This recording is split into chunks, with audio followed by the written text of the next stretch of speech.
Shockwave sound scan. Yeah, Pro Flow Radio on demand live. Yeah, who that over there? The bounty hunter on tracks is here. Mr. Mad Max ain't going nowhere. Put Yes, your hands in sir. the air for Max Heat. It's your boy Mad Max holding it down, DJ Max Heat. Been running Shockwave Studio for a long time, and there's a lot of things that really make me mad, of course. You already know that. So we're going to start with number one on the list. These are the studio rules. It's kind of like a universal thing, in my opinion, because everywhere you go, you might be able to benefit from these rules. Number one. One of the first things that I hate is I hate artists that don't know their own music. They come to the studio without practice. You got to know your songs before you get here. That means you got to perform your songs alone maybe several times before you show up to record. You may even need to do it in front of somebody just to get that real experience. But all I know is, man, people come to the studio and they're not prepared. They don't have an idea of what they want to write, what their album is going to be about. Man, this is crazy. Number one, know your music.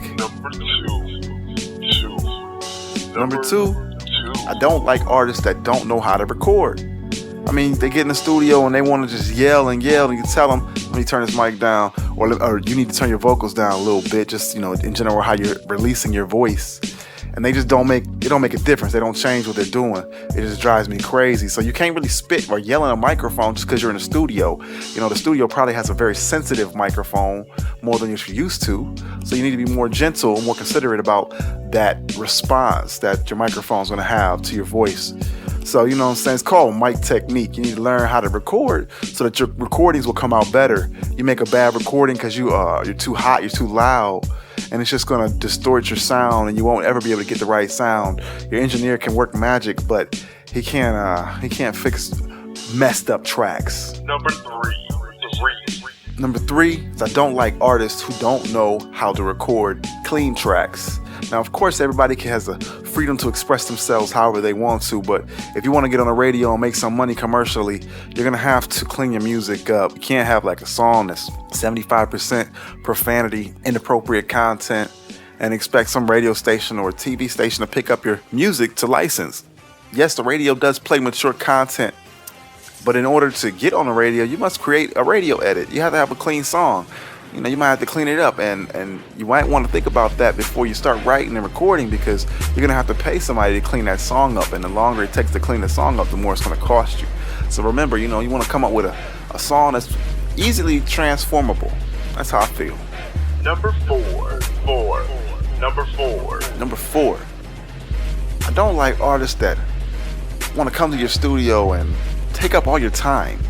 You shouldn't even be in a recording session more than an hour, maybe two, just depending on how many songs you have and the level of complexity. But, in my opinion, a easy rap song, 3-4 minutes long, you run through it 4 times. That's, like 12 minutes, 15, 20 minutes for a song, technically, maybe a half hour per song. That's how prepared you should really be. You don't come to the studio to waste the engineer's time, and let's say the studio is not in a professional office, then you're in someone's personal space just intruding for who knows how long. And they may not even like your music, so be considerate to the person that you're recording with. No one has time to devote to your craft and your dreams other than you. Be prepared when you come, and don't waste other people's time. That really gets on my nerves. Number five. Number five, this is the last thing I'm going to talk about. I'm going to keep it short and sweet. I don't like artists who think they can get free studio time all the time. Now, you may be good, and you may run into someone who will give you free studio time because you're very talented, or maybe because you're very dedicated, or because they owe you something, or maybe you helped them with something. You never know. But don't expect free studio time, just in general.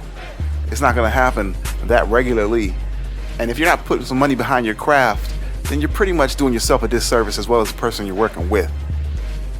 Man, it's really crazy because people come to the studio and they want free studio time, but they have nothing planned out. So if you have no plan to follow, people can see that you're not serious about your lifelong career. So bring some money or come professional and prepared. Don't waste our time. Let's get it going. Learn how to record. Come up with some clean tracks. Be prompt. Be professional, be prepared. I can't stress that enough. Shockwave Studios. Mad Max over and out. Flame on.